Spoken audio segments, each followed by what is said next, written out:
Hola, mi nombre es Melanie Martínez y en este momento me encuentro con el señor Fausto Calderón. Hola Fausto, ¿cómo se encuentra el día de hoy? Todo bien por dicho. Qué dicha, me alegro. Fausto, en este momento te voy a hacer unas preguntas. La primera de ellas dice, ¿qué recuerda usted de la formación en la UNAM, de México y de sus profesores Ricardo Legorreta, Matías Goeretis y Francisco Serrano? Yo salí del colegio en el 61, ¿verdad? Y decidí tomarme un año sabático para ver qué iba a hacer de mi vida. No tenía idea que iba a estudiar, ¿verdad? Entonces me fui un año a la finca de mi padre a meditar sobre el tema, ¿verdad? Entonces ahí me dediqué a muchas actividades, a botar bosque con un hacha, a arriar vacas, el beneficio de café, muchas actividades, pero también manejaba, en mi época de vacaciones chiquillo, me iba ahí en vacaciones a meterme al taller de carpintería, a hacer la casa en el árbol, la lancha, el barco, barquitos, ¿qué más hacía? Trineos para deslizar sobre el zacate, ¿verdad? Y entonces en ese año tomé conciencia de que lo que me gustaba era hacer cosas, ¿verdad? Construir. Y entonces decidí probar con arquitectura, ¿verdad? Probar nada más, ¿verdad? No sabía si me iba a gustar o no, pero aquí estoy después de 60 años, ¿verdad?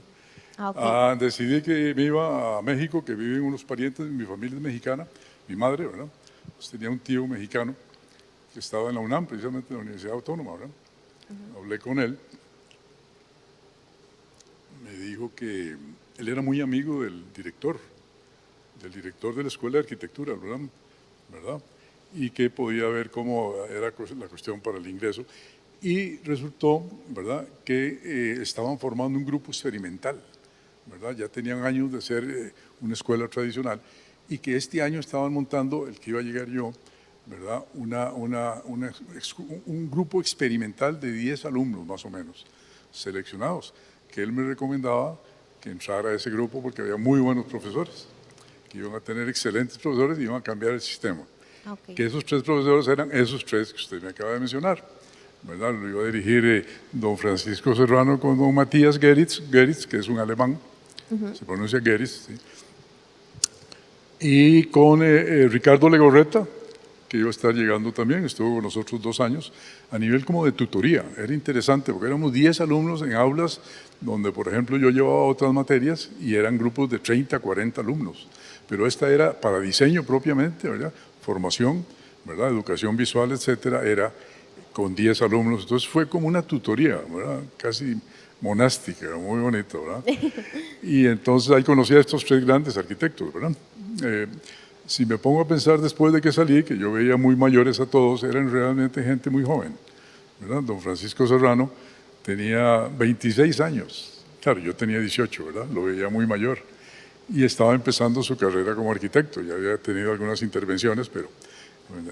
Ricardo Legorreta era un poquito mayor, tenía 6 años más, tenía como 33 años, también era muy joven y estaba empezando a hacer su obra, que no eran famosos en ese momento, me explico. Pero el que era mayor de todos era Matías Geritz, que sí tenía sus 50 años, que había nacido en el 15, ¿verdad? En Alemania. Entonces estábamos en los 65, ya tenía 50 años de edad, ¿verdad? 48, 50. La educación de ellos fue la siguiente: el director, el guía, arquitecto escultor era don Matías Geritz, nos inculcó, y es donde yo tengo mi formación, a través de la arquitectura que él había denominado arquitectura emocional, ¿verdad? Él tenía el principio de que la arquitectura no debe ser un edificio construido para habitar funcionalmente, sino para vivirlo vivencialmente y tener emociones en las circulaciones de espacios, en la vivencia de la luz, de las alturas. Todo eso era la arquitectura emocional que nos inculcaron a nosotros con los ejercicios que nos ponían ahí, ¿verdad? Todo eso era a través de eso. Y los otros arquitectos seguían la pauta de este que era el mayor de todos, ¿verdad? Que era una institución ya en México en el año 65 y ya había hecho muchas obras que lo habían hecho famoso internacionalmente, ¿verdad? Y digamos, ¿qué nos puede decir usted del diseño del Banco Centroamericano de Integración Económica? El Banco Centroamericano fue un proyecto que convocaron a 6 empresas que habíamos hecho bancos. Yo había hecho el Banco Banex en Barrio Turnón, que después lo compró el HCBC, y a otras 5 firmas. Una era vamos a ver, DIPSA, que la manejaba, el proyecto lo presentó el arquitecto Raúl Godard, que por cierto fue compañero mío en la UNAM. Fue simpático encontrármelo también ahí. Estaba el arquitecto Bruno Estaño, que había hecho los bancos, Banco San José y todos estos bancos. Estaba José Luis Chasí con el arquitecto Francisco Solís también, ¿verdad? Ah, ok. Vamos a ver, éramos 6. Estaba Daniel Lacayo, un nicaragüense que construía mucho, también había hecho bancos. Daniel Lacayo, y estaba José Luis Salinas, un arquitecto que, por cierto, las entregas cuando son concursos privados hay que entregar a tiempo. Y todos los 5 que estábamos ahí entregamos a tiempo, menos Salinas. Llegó con todo su proyecto, maquetas y todo, ¿verdad? 15 minutos tarde y hay un abogado ahí que le dice, no, fuera, ¿verdad? Entonces él perdió todo el esfuerzo en la presentación del proyecto, ¿verdad?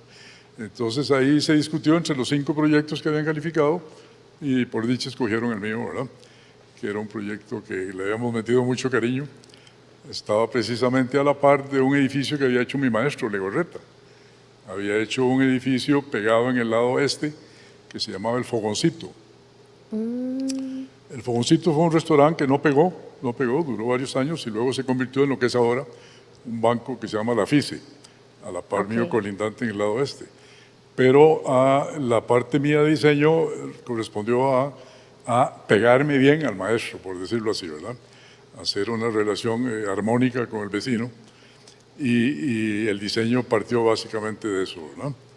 Ah, Sí. ok. Más otro montón de requisitos que pedían, ¿verdad? Ajá. Como el manejo del concreto expuesto para no tener que pintarlo nunca y varias otras cosas, ¿verdad?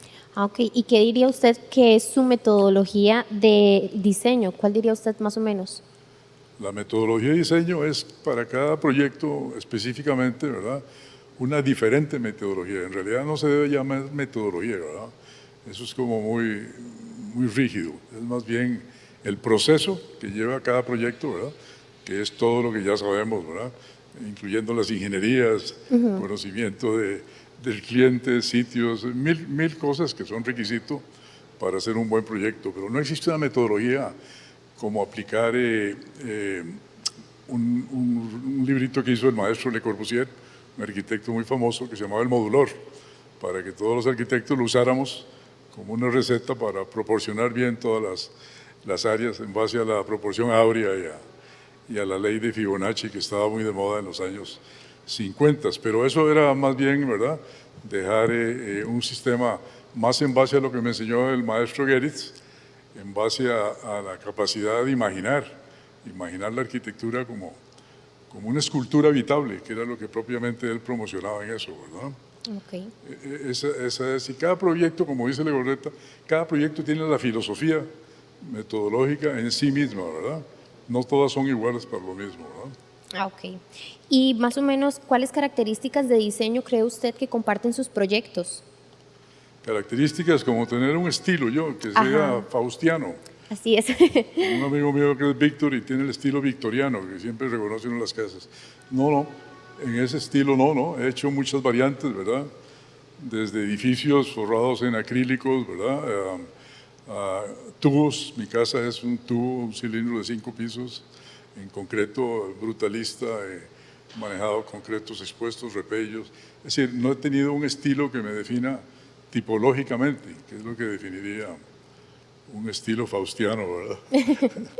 Pero eso depende de cada proyecto, es un enfoque diferente en cada tema. ¿Y qué considera usted que todo profesional debería de tener para llevar esta carrera?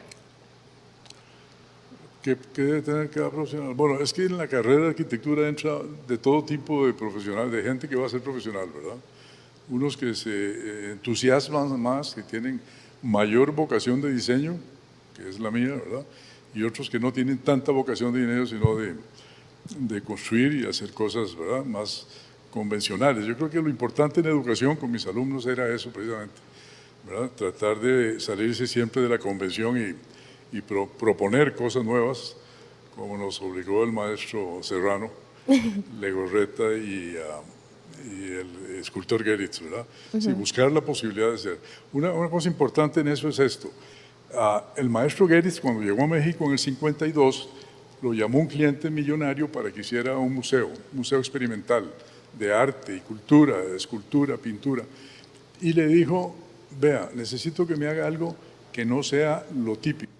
Entonces él se liberó, hizo una obra de arte que la rescató recientemente, la habían abandonado, la rescató la Universidad de México y la volvió otra vez lo mismo, la volvió a restaurar, precisamente con un alumno, un compañero mío de la universidad, Víctor Jiménez, y la tienen funcionando como la hizo el maestro Goeritz, el Museo ECO se llama, ¿verdad? Pero es una experiencia sensorial, entrar ahí es una cuestión sensorial.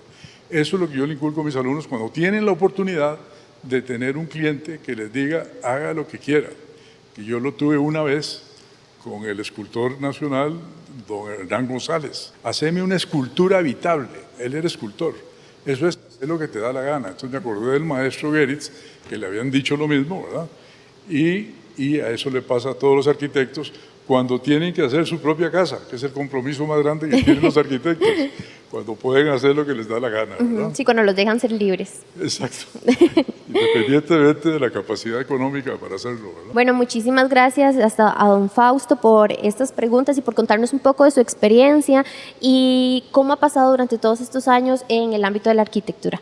Muchísimas gracias.